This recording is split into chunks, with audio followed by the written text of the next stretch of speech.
Keskusrikospoliisi tutkii korruptioepäilyä, jonka seurauksena oikeusministerin erityisavustaja Tapani Mäkinen irtisanoutui. Mäkinen kertoi itse Facebookissa tämän viikon tiistaina, että poliisi epäilee häntä lahjoma- ja virka-aseman väärinkäytöksestä, ja nämä tapahtumat juontavat juurensa vuoteen 2015, jolloin Mäkinen toimi Vantaan kaupungilla luottamustehtävissä. Oikein hyvää huomenta ja tervetuloa Transparency International Suomen puheenjohtaja Jaakko Korhonen. Huomenta.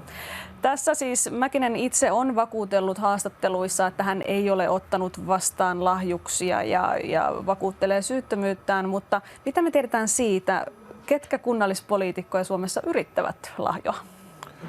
No, Mäkisen ympärillähän on käyty aikaisemminkin tämmöistä hyvävelikeskustelua, ja meillä on viime vuodelta on kokemuksia Suomesta. Tullin johtaja, valtakunnan syyttäjä, huumepoliisin päällikkö, jopa pääministerin ympärillä on käyty tämmöistä esteellisyyskeskustelua. Eli puhutaan yksityisen ja julkisen edun sekoittumisesta. Eli siitä, että kaverien kanssa puhutaan, tehdään asioita yksityiselämässä ja virkaelämässä, sitten tehdään samoja asioita. Ja hallintolaki antaa meille aika selkeästi kriteerit siihen, miten tulisi ymmärtää oma esteellisyytensä, jäävätä itsensä semmoisissa päätöksissä, missä yksityinen etu sekoittuu. Tämä yksityisen ja julkisen edun sekoittuminen, onko siinä aina kyse siitä, että tehdään tieten tahtoen jotain, mistä hyötyy itse tai joku läheinen, vai voivatko nämä joskus sekoittua ikään kuin puolivahingossa? Tämä on oikein hyvä kysymys ja varmaan sellainen, mitä kaikki saa miettiä. Että Suomi on pieni maa, helposti käy niin, että joutuu olemaan tekemässä yhteisiä päätöksiä, missä itse on osallisena myös yksityishenkilönä. Ja useinhan se on suotavaakin, että on asiantuntijuutta. Mutta sitten pitäisi osata sanoa, että tässä tapauksessa mulla yksityinen etu sekoittuu ja antaa se kaverille hoidettavaksi se päätös. Että siihen on olemassa kriteerit. Olkoonkin, että meillä ei ole kauhean tarkkoja ohjeita virkamiehille siitä, että tee näin, älä tee näin. Mutta laissa on hyvin selkeät kriteerit, että milloin pitäisi osata asettaa se asia jonkun toisen ratkaistavaksi. Tämä kuulostaa siltä, että me ehkä tarvittaisiin Suomen lisää keskustelua, ehkä perehtyneisyyttä, koulutustakin, milloin kukin on esteellinen, koska näitä tapauksia on nyt noussut pintaan niin paljon. Oletko samaa vai eri mieltä? Kyllä, ja siis nimenomaan vielä se, että nämä on aina jos henkilö on joutunut valokeilaan, aina jos tutkivat journalistit on lähtenyt katsomaan, että mitä tapahtuu, niin silloin on löytynyt näitä. Eli me ei tiedetä, kuinka paljon on niitä tapauksia, mitä ei ole tullut julki. Et ehkä mieluummin menisi niin päin, että otettaisiin tavaksi miettiä useammin, että pitäisikö mun nyt jäävätä itseni. Ja jos on niitä päätöksenteon paikkoja, missä toistuvasti näyttää, että kukaan ei jäävää itteensä, niin sitten pitäisi ehkä miettiä, että pitäisikö meidän nyt vähän useammin katsoa, että jäävätäänkö itsemme.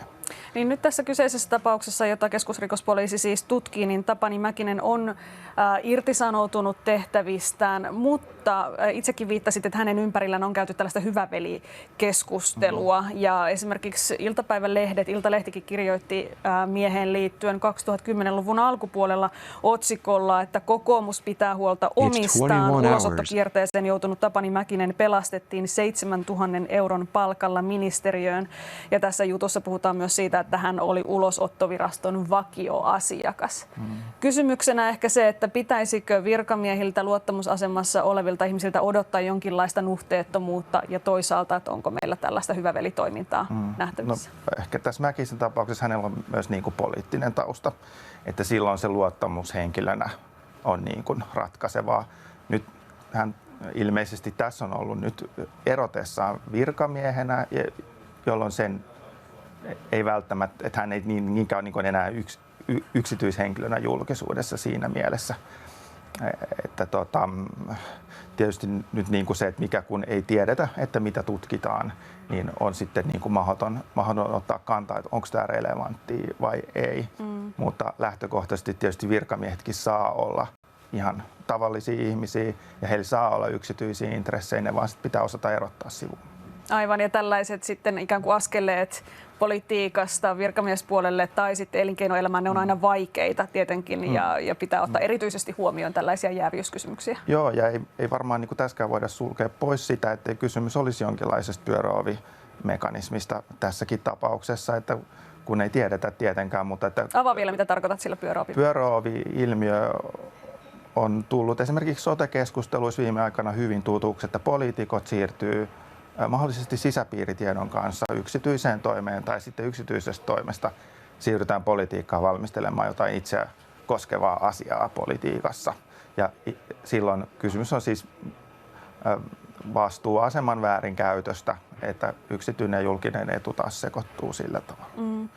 No nythän meillä on siis, tiedetään, että Vantaa paikkakuntana on ollut tällaisen korruptioepäilyjen tiimoilta otsikoissa aiemminkin. Toisaalta otsikoissa puhutaan Kittilästä, jossa fokus on pysynyt jo vuosien ajan tällaisissa epäilyissä ja muissa. Niin onko niin, että meillä voi tietyille paikkakunnille pesiytyä yksinkertaisesti kulttuuri, joka mahdollistaa tällaisten ikään kuin kyseenalaisen toiminnan, joskus rikollisenkin tai tuomittavan?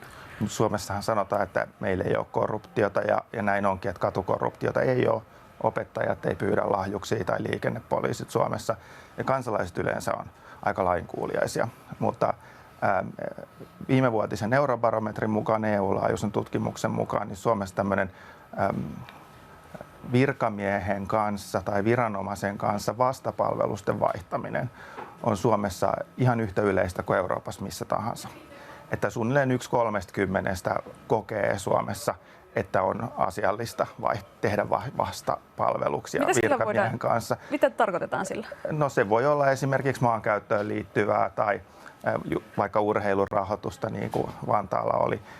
Eli mikä tahansa rahaliikenne, mutta että tehdään vastapalveluksia niin, että syntyy yksityistä hyötyä julkisen vallan käytöstä. Ja nimenomaan ehkä silloin, kun asiat on heikommin valmisteltuja ja jos valmisteluun ei ole niin paljon resursseja, niin silloin helpommin ehkä mennään siihen kaveriketjujen käyttämiseen sen sijaan, että viranomaisvalmistelu olisi niin kuin prosessin mukaista. No nyt kun nähdään, että meillä Suomessa on parantamisen varaa tässä ja me ei suinkaan olla täysin korruptiosta vapaa yhteiskunta, niin silloin tietenkin tällainen omavalvonta, sille on kysyntää, mutta esimerkiksi tällainen ilmiannon kulttuuri, kuinka meillä tällä hetkellä siihen kannustetaan? Aiheen tiimoilta tehdään tällä hetkellä. Joo, eli meillä on lakivalmistelu käynnissä ilmianto- ja suojan parantamiseksi. Ja kysymys on silloin siitä, että ilmianto voitaisiin tehdä suoraan viranomaiselle. Ja viranomaisella olisi jonkinlaisia oikeuksia esimerkiksi salata henkilöllisyyttä tai mahdollisesti niin kuin olla syyttämättä sitten, jos on oltu osallisena itse siihen. Mutta tämä on toistaiseksi valmistelussa, siitä on keskustelu käynnissä. Transparency esimerkiksi niin seuraa sitten näitä tilanteita myös epävirallisissa kanavissa. Meillä on myös vihjelinja.transparency.fi, minne ihmiset voi antaa vinkin, että nyt tänne suuntaan kannattaisi katsoa. Nämä on niin kuin, tietysti aina tapauskohtaisia, että miten niin kuin viranomainenkin lähtee tutkimaan. Ja usein voi olla sillä tavalla, että poliisille tutkintapyynnön tekeminen ei olekaan se oikea kanava, vaan se voi olla vero tai kuluttajakilpailuvirasto tai joku muu, jonka asia se on viranomaisena proaktiivisesti tutkii niitä. Kiitos haastattelusta. Me siirretään puheenvuoro tuonne Lämpiön puolelle.